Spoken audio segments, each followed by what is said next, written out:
Did you? So even you, so even God had His heart on you, going going to a point where you were like not even thinking about God, but you knew like this got to be something better than this. You know what I mean? Yep. See, it was like you know how we got this cultural Christianity we have today where people say they believe in God, but they doing everything outside the will of God. It was like me. Yeah. Like I told you, I grew up in a household where that seed was planted. Like, if you would have asked me during that time that I believe God was real, I would say most certainly I believe that God is real. I wasn't living for God, but I believed He was real. Yeah. Even times when I tell folks, I talked about it on the show that one time where we would have Bible study. Me and my homeboy Enrique and Z would have Bible study, and we'd be in that mud smoking weed, you know what I'm saying, looking at the Bible and stuff, you know. And it was a form of godliness, but, you know, it wasn't really there. But God was Yeah. dealing with me in His own way. Yeah. And it was a few experiences I remember that really clearly showed me that, okay, maybe it's time to go a different direction. What was that? What was that like final draw? I know you've told me kind of the story behind the scenes, but what was that final draw of saying, okay, I'm done with this. I'm going to God. Like I'm really going. You know what I'm saying? What was that final straw?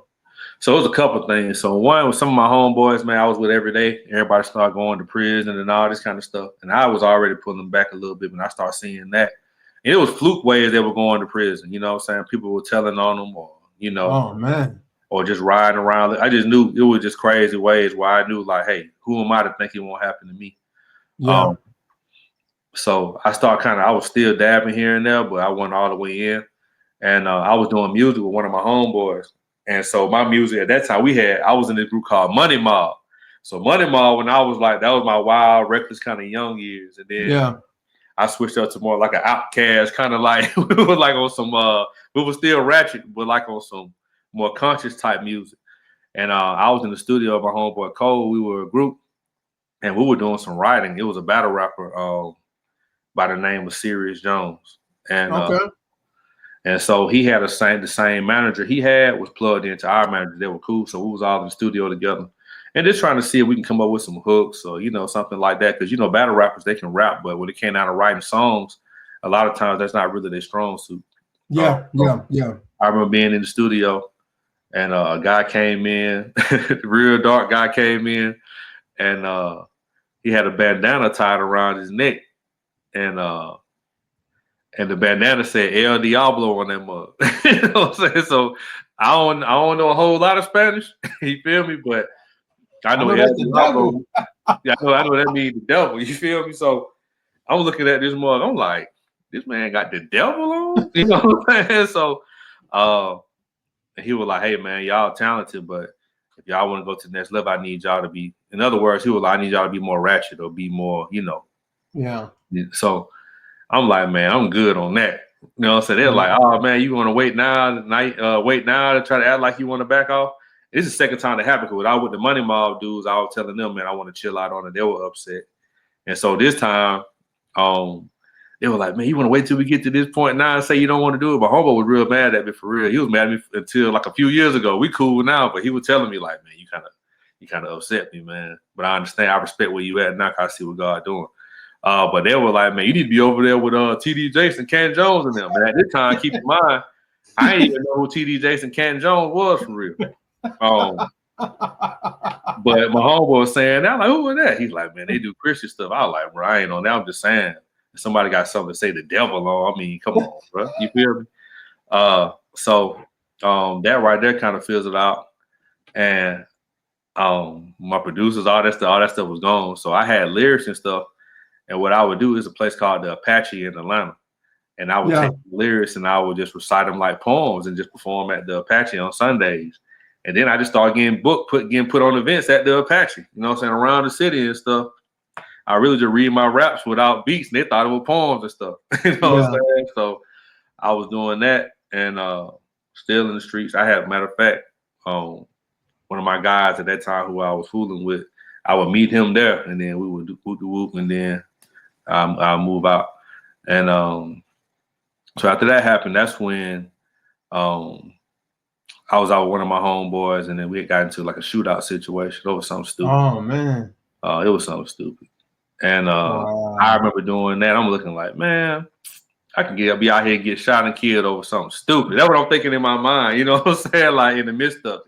Okay, what's that like? What is being in a shootout like? Like, are you like paranoid, or are you like, I'm busting back, they busting back? Like, is Yeah, that like, it's terrifying. You know what I'm saying? Like, no, I mean, because some people, some people like, I ride or die, so it is what it is. oh yeah, And man, then when some, you're there, I mean, you gotta do what you gotta do, but you realize it's a yeah. life or death situation. You know what I'm Oh saying? Like, wow, yeah. it's like that's what people fail to realize, man. Like, fear doesn't always mean like, oh man, I'm cowering down. It's like it's a healthy fear of like, look, these folks shooting at us. Like, I'm gonna do what I gotta do to get out of here and make it home. You feel me? Yeah, So yeah. it was like that. And but it comes with the territory, like, you know, that once again, those are the kind of things that possibly could happen when you're dealing with that lifestyle. When I woke up that morning, I had no idea that was gonna happen. You feel me? Wow. But here we are, you know. So I'm looking at the situation, like, man, it's crazy. So after that, it probably like 6 to 8 months after that, that's when I ran into Noah again. And and Noah, he came over to the spot that I was living at, that I was staying at. This was around like 2009. And Noah was like, man, I know what's going on over here, man. God trying to use you, man. Let God use you, do this and that. And then probably about 3 weeks after that happened, the spot that I was staying in, it got raided by the police. You know, Wow. Somebody had told on one of my friends, and then the spot got raided. I was on the way back to the house, and my homeboy girlfriend said, "Don't go back to the house; it just got raided."